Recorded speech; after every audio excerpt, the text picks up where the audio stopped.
प्रभु ये तेरे वचन नहीं, प्रभु ये तेरे शब्द हैं, तेरे मन है मेरे खुदा। और होने दे मेरे प्यारे प्रभु, तू हमें अपने वचनों को, अपने मन को समझने की ताकत दे मेरे खुदा, क्योंकि जब हम तेरे मन को समझने पाए प्रभु यीशु, हम प्रभु यीशु तुझ में बढ़ने पाए। पवित्र आत्मा जी हमें सामर्थ दे, ताकत दे, मुझे बल दे, पवित्र आत्मा का जोर दे। हम अपने मन को लगाते हैं तेरे मन के लिए पिता परमेश्वर, अपने मन को खोलते हैं, अपने कानों को खोलते हैं और अपने हृदय को प्रभु यीशु तेरे वचन को मोड़ते हैं। हम मांगते हैं खुदा यीशु के नाम से, सब जन बोले आमीन। हालेलुया। आइए हम अपनी बाइबल को खोलेंगे दूसरा राजा और उसका 9 अध्याय। दूसरा राजा और उसका 9 अध्याय।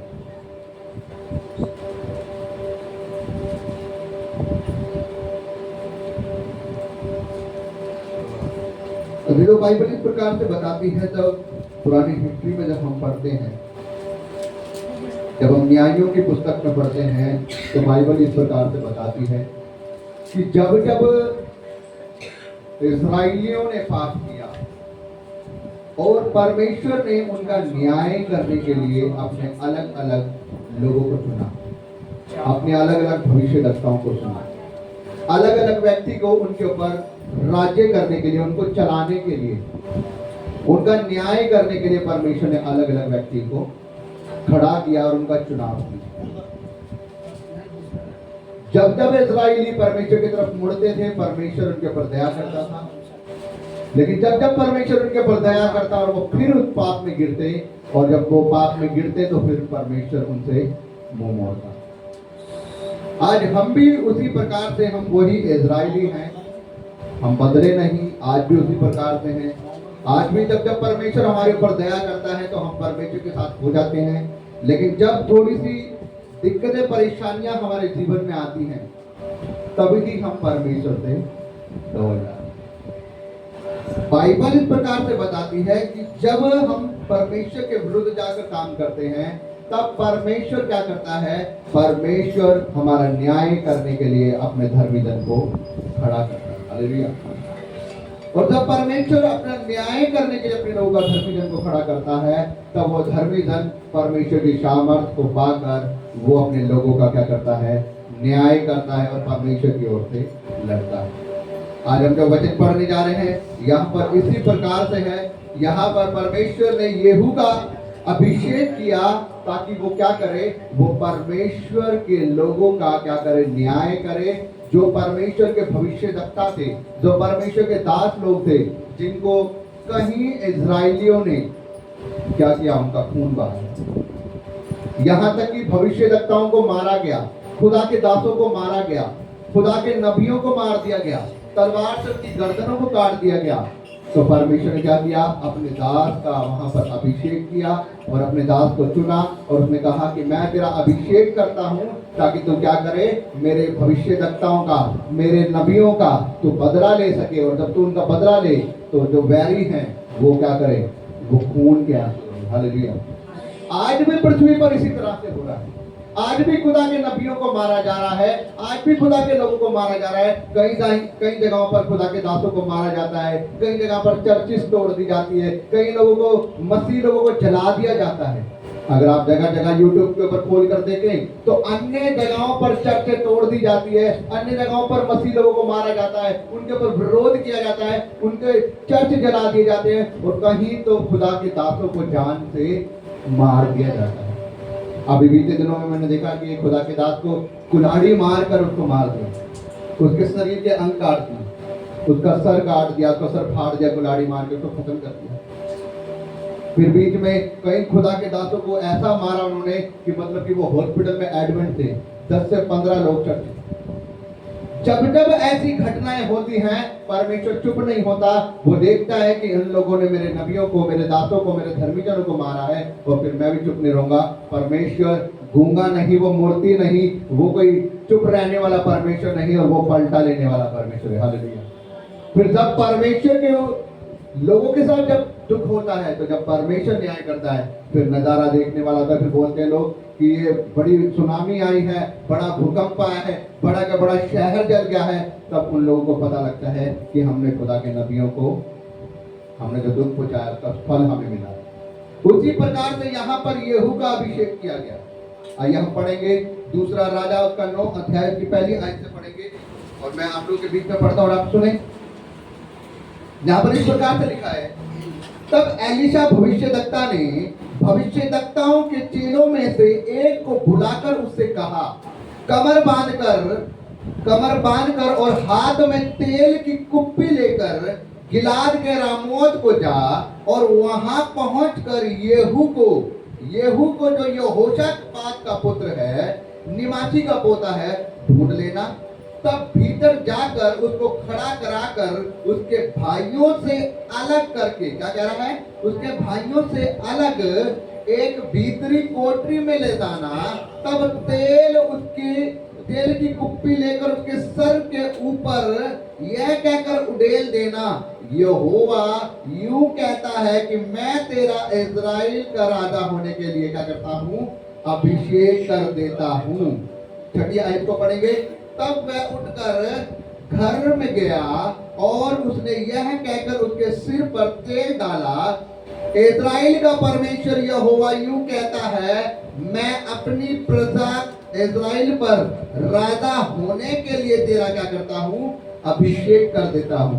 तू अपने स्वामी अहाब के घराने का क्या करना, अहाब के घराने को मार डालना, जिससे मुझे अपने दास, क्या बोलेंगे मेरे पीछे, बोलेंगे जिससे मुझे अपने दास और भविष्यद्वक्ताओं के वर्ण अपने दासों के खून का जो इजेबेल ने बहाया है बदला मिले। क्या कह रहा है परमेश्वर कह रहा है, मैं तेरा क्या कर रहा हूँ, तेरा इस्राएल का राजा होने के लिए मैं तेरा अभिषेक कर रहा हूँ। और जब मैं तेरा अभिषेक कर रहा हूँ तो क्या करना, अपने जो तेरा जो राजा है तुझसे पहले अहाब और उसका घराना, क्या कह रहा है, अहाब और उसका घराना, तू उसका क्या करना, उसके पूरे परिवार का, उसके पूरे वंश का क्या कर देना, खात्मा कर देना। मैं तुझे चुन रहा हूं अपने लोगों का न्याय करने के लिए। मैं तुझे तेरा चुनाव कर रहा हूं अपने लोगों को उद्धार कराने के लिए। मैं तुझे चुन रहा हूं जो मेरे भविष्यद्वक्ताओं का और जो मेरे दासों का खून बहाया है अहाब और उसकी वाइफ इजेबेल ने। मैं तेरा चुनाव कर रहा हूं कि तुम उससे और उसके पूरे घराने से क्या करे, मेरे नबियों का और मेरे दासों का खून का क्या करे, बदला दे, पलटा दे। हालेलुया। बाइबल इस प्रकार से बताती है, जब येहू का अभिषेक किया गया उससे पहले वो क्या था, उससे पहले वो अहाब राजा के पीछे पीछे घूमता रहा, उसका सैनिक बनकर। वो अहाब राजा के साथ में रहता था, उसका सैनिक बन के पीछे पीछे घूमता था। और अहाब राजा इस्राएल का राजा था और वो क्या करता था, वो इस्राएल का राजा तो था लेकिन वो क्या करता था, बाल देवताओं की पूजा किया करता था, वो मूर्ति पूजा किया करता था, वो मूर्तियों के आगे बलियां चढ़ाया करता था, बड़े बड़ी भेंटें चढ़ाया करता था। और यहाँ तक कि उसने खुदा के दासों का लहू बहाया, यहाँ तक कि इजेबेल ने इतनी आज्ञा तक दे दी, जो जो खुदा का दास तुम्हें दिखे उसे क्या करो, तलवार से मार डालो। हालेलुया। और कोई व्यक्ति नहीं बचा, सबके सब भविष्यद्वक्ताओं को मार दिया गया। और जब सब भविष्यद्वक्ताओं को मार दिया गया तो मैं एक आयत पढ़ूंगा जो खुदा का दास एलिया आपके विषय में कुछ कहता है। अगर हम पहला राजा और उसके 19 अध्याय और उसकी 10 आयत को पढ़ें तो यहाँ पर खुदा का दास एलिया इस प्रकार से कहता है, उसे परमेश्वर ने कहा, 10 आयत को, उसने उत्तर दिया, सेनाओं का परमेश्वर यहोवा, जिसके निमित्त मुझे बड़ी जलन हुई, क्योंकि इस्राएलियों ने तेरी वाचा टाल दी और तेरी वेदियों को गिरा दिया है और तेरे नबियों को तलवार से घात किया है, और मैं ही अकेला रह गया हूं और वह मेरे भी प्राण के खोजी है। हालेलुया। कौन कह रहा है? खुदा का दास एलिया कह रहा है कि ये इस्राएलियों ने क्या किया है, सभी नबियों को क्या करा है, मार दिया। उन्होंने तेरे विरुद्ध पाप किया है, जो तेरी दृष्टि में गुनाह है ना, उन्होंने वो गुनाह किया है, वो बुरे बुरे काम कर रहे हैं। वो मूर्ति पूजक कर रहे हैं, गुनाह कर रहे हैं, और वो क्या कर रहे हैं, तेरे नबियों को मार रहे हैं। उन्होंने तेरे नबियों का खून बहा दिया है, यहाँ तक कि जितने नबी थे सबको मार डाला है, और अकेला मैं ही रह गया हूँ, और अब वो मेरे पीछे भी पड़े हैं, और मैं अपनी जान को क्या कर रहा हूँ, बचाकर भाग रहा हूँ। मेरे भाइयों बहनों, मैं आपको बताऊं, जब हम परमेश्वर के विरुद्ध जाके काम करते हैं, जब परमेश्वर हमारा न्याय करता है। आपको पता है कि जब येहू का परमेश्वर ने अभिषेक किया, उसने इजराइलियों का पलटा लेने के लिए, उनका जो खून का बदला हुआ उसको लेने के लिए परमेश्वर पहुंचे। और जो अहाब और उसकी फैमिली ने जितने भी नबियों का खून बहाया, परमेश्वर ने उनमें से एक को नहीं छोड़ा, और इन्होंने क्या किया, परमेश्वर के विरुद्ध काम किया। मूर्ति पूजक की, परमेश्वर के भवनों को उठा दिया, परमेश्वर के लोगों को मार दिया, और जहां जहां परमेश्वर के काम होते रहे उन सबों को रोक दिया इन्होंने। हर वो काम किया जो परमेश्वर की दृष्टि में बुरा था।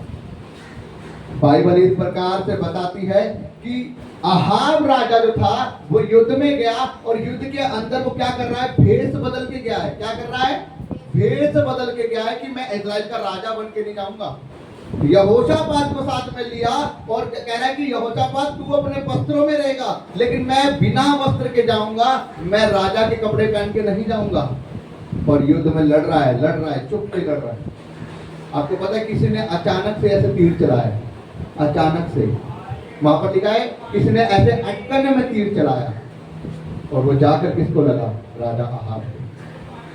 बाइबल बताती है राजा अहाब को वो तीर लगा, और जब वो तीर लगा तो वो घायल हुआ, और वो पूरे युद्ध से बाहर जाकर अपने रथ के ऊपर खड़ा रहा, अपने सैनिकों के क्या करके कंधों पे हाथ रखकर, और उसका खून बहता रहा। और शाम होते ही क्या हुआ, वो मर गया। उसकी मौत नहीं थी, लेकिन वो क्या हुआ, उसने परमेश्वर के विरुद्ध काम किया। और कैसी मौत मरा वो, उसको लोगों ने मारा भी नहीं, क्योंकि जिस युद्ध में गया था ना, वहां के राजाओं ने बोला था ना तो तुम बड़े सैनिक से लड़ना, ना तो तुम छोटे सैनिक से लड़ना, लेकिन जो इजराइल का राजा है तुम उससे लड़ना। और वो क्या करने के गया था, भेष बदल के गया था। वो भेष बदल के गया था कि मैं राजा बन के नहीं जाऊंगा।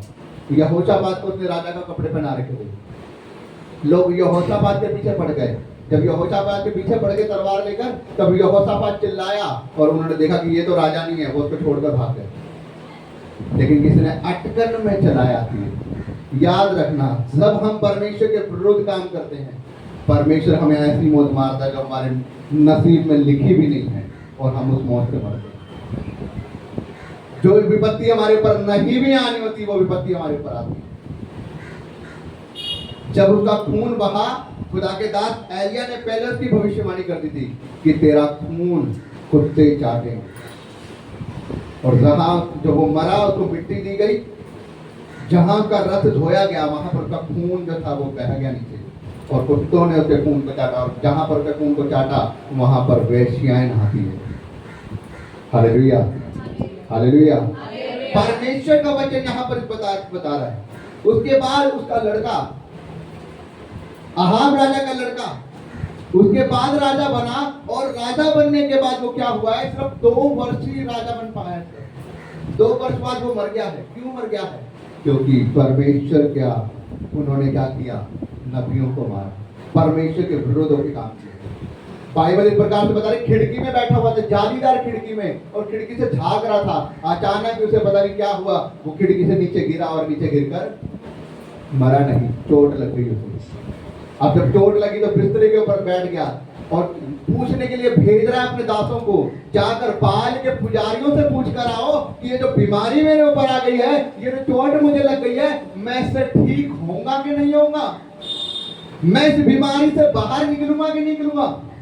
इजराइल का राजा है, वही जैसे ठीक होगा तो अपनी पदवी को संभालेगा, लेकिन बिस्तरे के ऊपर बीमार पड़ गया है। और जैसे ही खुदा के दास एलिया को पता लगा, अच्छा बाल के नबियों के पास बंदे भेजे हैं ये पूछने के लिए कि मैं ठीक हो गया हूं कि नहीं हो गया हूं, क्या इजराइल के अंदर खुदा के दास लोग नहीं थे, क्या उनसे नहीं पूछ सकता था। यहाँ पर भी परमेश्वर के विरुद्ध काम कर रहा है।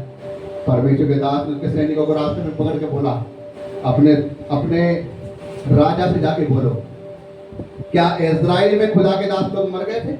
क्या वहां पर खुदा के दास लोग नहीं थे जो तुम बाल के पुजारियों के पास जा रहे हो ये पूछने के लिए कि जो बीमारी मेरे ऊपर आई है वो ठीक होगी कि नहीं होगी? उसे जाकर अभी बोलो जिस बीमारी पर तू पड़ा है उस बीमारी से तुझे कोई नहीं उठाएगा, तू इसी बिस्तरे पे मरेगा। आपको पता है बाद में उसी बिस्तरे के पर मर गया, वो ठीक नहीं हुआ। बाप भी ऐसे मर गया, बेटा भी, अब रहेगी कौन? तमाम साथी, तमाम सैनिक और उसकी वाइफ इजेबेल। बाइबल इस प्रकार से बताती है कि जब परमेश्वर ने यहोशापात का अभिषेक किया इस्राएलियों का क्या करने के लिए? न्याय करने के लिए, तो यहोशापात ने एक को भी नहीं छोड़ा, उसने सबको तलवार से मार डाला, एक को भी नहीं छोड़ा।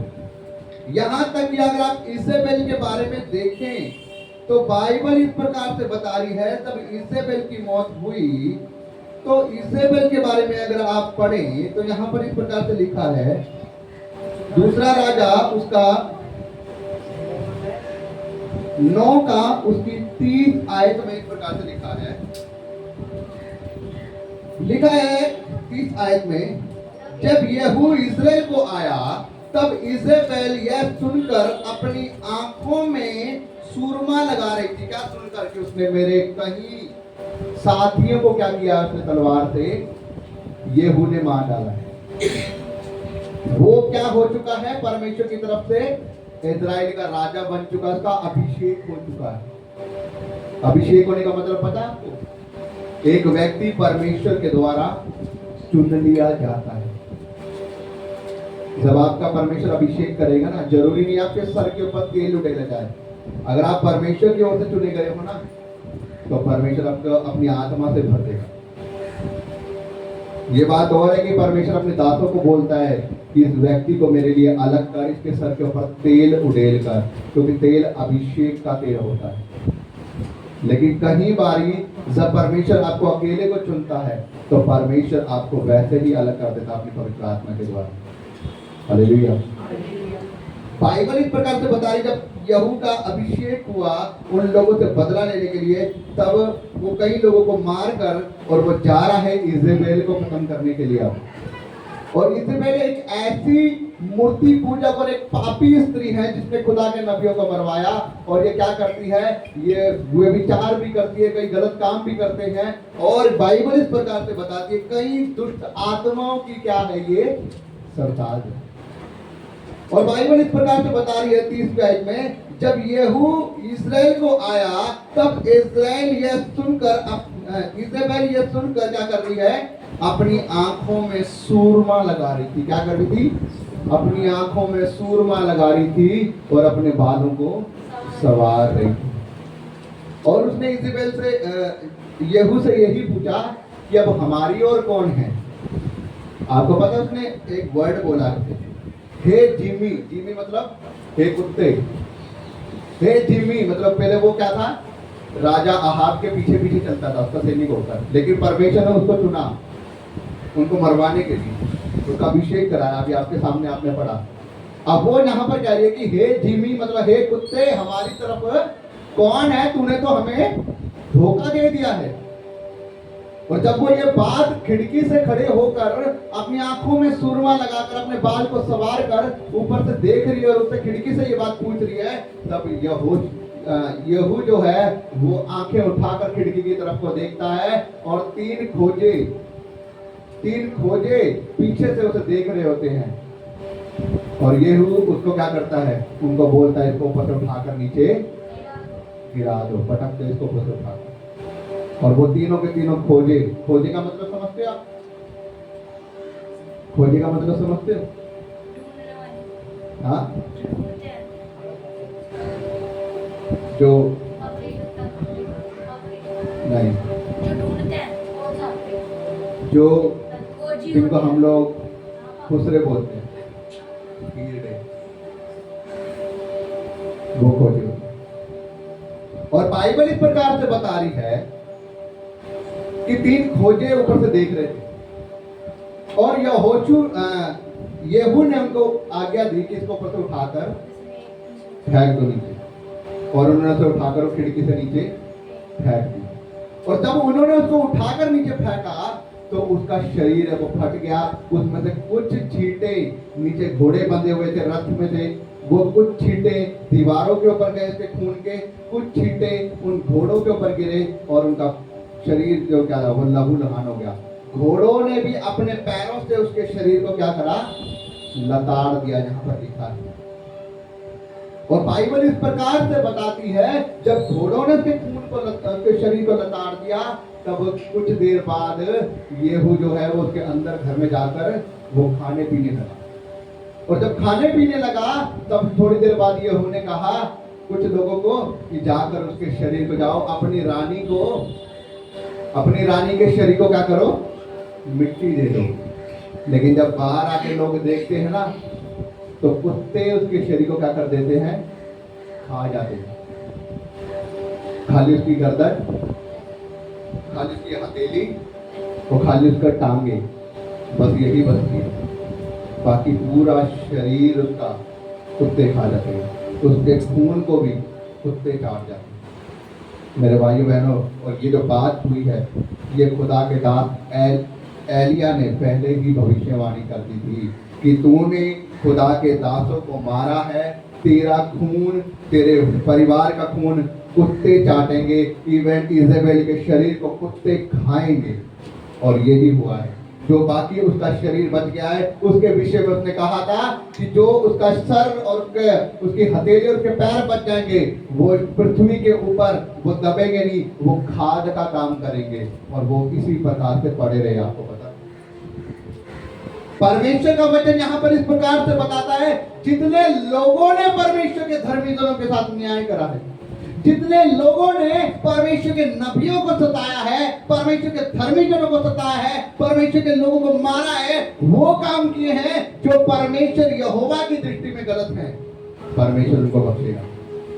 परमेश्वर उनको वो मौत देगा कि परमेश्वर से वो करेंगे, वो जहां मर्जी भाग जाए। परमेश्वर अपने लोगों को चुनेगा, अपने लोगों का चुनाव करेगा, उनका अभिषेक करेगा, उनको भेजेगा उनका न्याय करने के लिए। और जब वो परमेश्वर के लोगों का न्याय करेंगे, वो पछताएंगे।